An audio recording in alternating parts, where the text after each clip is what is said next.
साथ ही व्यक्ति विशेष को अपनी सुविधा के साथ साथ दूसरी सुविधा का पूरा ध्यान भी रखना चाहिए। अब आप इस चैप्टर की रीडिंग करेंगे। नाम नहीं बताऊंगा, पर कुछ बड़े लोगों के बारे में सुना है कि वे कभी खाना अकेले नहीं खाते, कोई ना कोई आगंतुक उनके साथ अवश्य बैठता है। बड़ा चाहे मैं उतना हूँ, पर इसका नाज मुझे भी है कि मैंने अकेले कब खाया यह याद नहीं। एक अतिथि विदा लेते नहीं कि दूसरे आधम के हैं। मैं इसे अपना सौभाग्य मानता हूँ कि मेरे ऊपर लोगों की इतनी कृपा है। बचपन से सुनता आया, बुद्धि होने पर भी पढ़ा कि अतिथि देवो भव। पुराणों में कई कहानियाँ मिली जिनमें अतिथि सत्कार की महिमा अपनी पराकाष्ठा पर है। लोगों ने अतिथियों के स्वागत सत्कार में अपने हाथ से अपने पुत्र तक का वध करने में संकोच नहीं किया। राजा मोरध्वज का यश आज भी अक्षुण्ण है। जब अतिथि को देवता ही मान लिया तो फिर उसके लिए अकरणीय क्या रहा। अकरणीय मतलब कुछ जो वो ना कर सके। मैंने अतिथि शब्द के समांतर एक दूसरा शब्द गढ़ा है, असमय। ये एक हास्य व्यंग्य है। उसने लेखक ने अतिथि को असमय शब्द दिया है। अतिथि का अर्थ जिसकी तिथि ना हो, अर्थात आने का दिन निश्चित ना हो, उसी को कहते हैं अतिथि। मतलब कि जो बिना सूचना के अकस्मात ही टपक पड़े। ठीक उसी तरह असमय का अर्थ कीजिए कि जिसका समय ना हो, जो जब चाहें आ जाए और आने में ही नहीं जाने में भी असमय हो। तात्पर्य कि अब तक रहेगा, कब जाएगा, इसका कोई ठिकाना नहीं। मैं अतिथियों से नहीं घबराता, पर असमय से जरूर कांपता हूँ, कारण कि मैं कामकाजी आदमी हूँ। इस युग में कौन कामकाजी नहीं है। जिसको देखिए वह व्यस्त है। व्यस्तता के मारे सब परेशान हैं। आजकल बड़प्पन दिखाने में जो कोई साधन है, उनमें एक यह भी कहना है कि क्या बताऊं साहब, खाने तक की फुर्सत नहीं है, नींद और चैन हराम है। बात बहुत गलत हो, ऐसा नहीं। जिसको देखिए चेहरे पर हवाइयाँ उड़ रही हैं, नाक की सीध में दौड़ा चला जा रहा है। जिधर नज़र डालिए उधर ही भाग दौड़। आदमी ने मशीनों ईजाद की आराम के लिए, मगर मकड़े की तरह वह उन मशीनों में ही उलझकर अपनी आज़ादी खो बैठा, अपनी आदमियत खो बैठा। बाल बच्चों के बीच भी 10 मिनट इत्मीनान से बैठने का, दिल बहलाने का समय नहीं मिलता।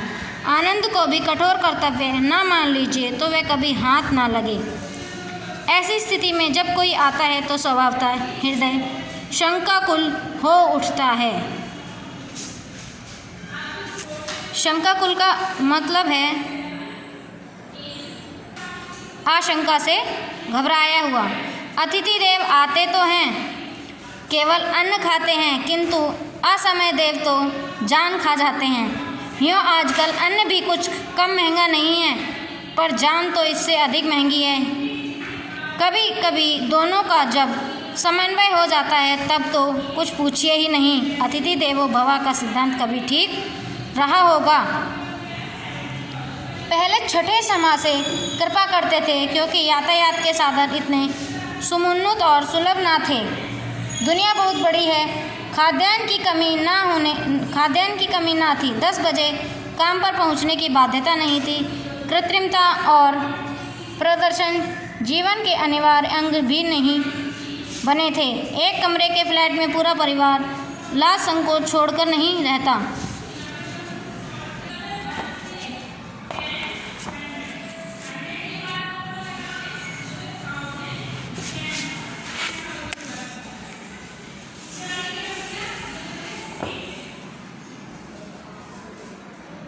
अवकाश नहीं है तो उनके साथ संलाप का 1 घंटा कहाँ से निकालें, मगर यह आपकी लाचारी आप तक रही। यह सब होते हुए भी अतिथि देव आते हैं, आते रहेंगे और आपको भेष कुभेश अनक आलसहु उनका स्वागत सत्कार करना ही पड़ेगा।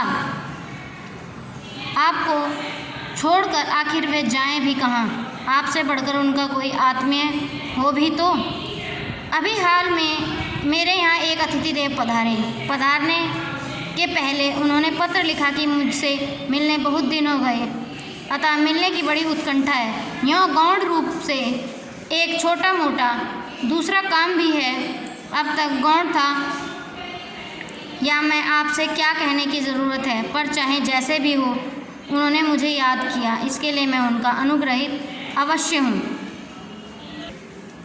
अपने अतिथियों की व्यक्तिगत विशेषताओं का वर्णन करूँ तो महाभारत की संख्या 1 से 2 हो जाएगी और वेद व्यास का यह दावा कि महाभारत के जैसे दूसरा ग्रंथ नहीं लिखा जा सकेगा खंडित हो जाएगा। महर्षि के वचन की मर्यादा भंग करना नहीं चाहता, पर इतना तो कह ही दें कि अतिथि भी 1 से 1 आते हैं। एक मेरे नियमित अतिथि हैं, नियमित इसलिए क्योंकि उन्होंने मुझे अपना शाश्वत कृपा पात्र बना रखा है।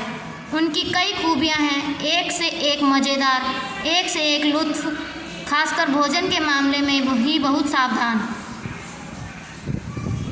उदाहरणार्थ, दाल में पानी का अंश उन्हें असह्य है, लेकिन उतनी गाढ़ी दाल तो गले के नीचे उतर नहीं सकती, इसलिए उसे ढीला करने के लिए कम से कम 100 ग्राम शुद्ध घी चाहिए और मेरे घर में घी का चलन वर्षों से बंद है। कुछ इसलिए नहीं कि मुझे घी पसंद नहीं, बल्कि इसलिए है कि यह जान चुका हूँ कि शुद्ध घी का युग इतिहास का विषय बन गया। भगवान ने आंखें दी हैं देखने को और बुद्धि दी है समझने को। इनके रहते मैं अंधा बनूं यह मुझे स्वीकार नहीं। अतः जब कोई यह कहता है कि वह बाजार से खरीदकर शुद्ध घी खाता है, तो पहुँचते हुए संत की तरह मैं केवल चुप रह जाता हूँ या कभी हल्के मुस्कुरा देता हूँ। अब मैं एक ही प्रमाण पर विश्वास करता हूँ और वह प्रत्यक्ष शेष प्रामाणिक दार्शनिक चर्चा के लिए ही उपयोगी है। पत्नी बीमार है, नौकर 1 हफ्ते से छुट्टी लेकर घर गया, 3 महीने हो गए। नया नौकर नहीं रख सकते क्योंकि जानबूझकर घर में चोर कौन बुलाए, इसलिए जब तक वह नहीं आता तब तक स्वयं सेवक बनकर ही रहते हैं। महीने का अंतिम सप्ताह है, ऐसे शुभ अवसर पर पधारते हैं अतिथि देव। क्या खाऊं, क्या ले आऊं परदेश पर नहीं खिलाऊंगा, सत्कार नहीं करूंगा, क्या यह संभव है? और मैंने जो कहा वह क्या मुझ पर भी उतना ही लागू नहीं है? आखिर मैं भी तो किसी का अतिथि होता हूँ। Thank you.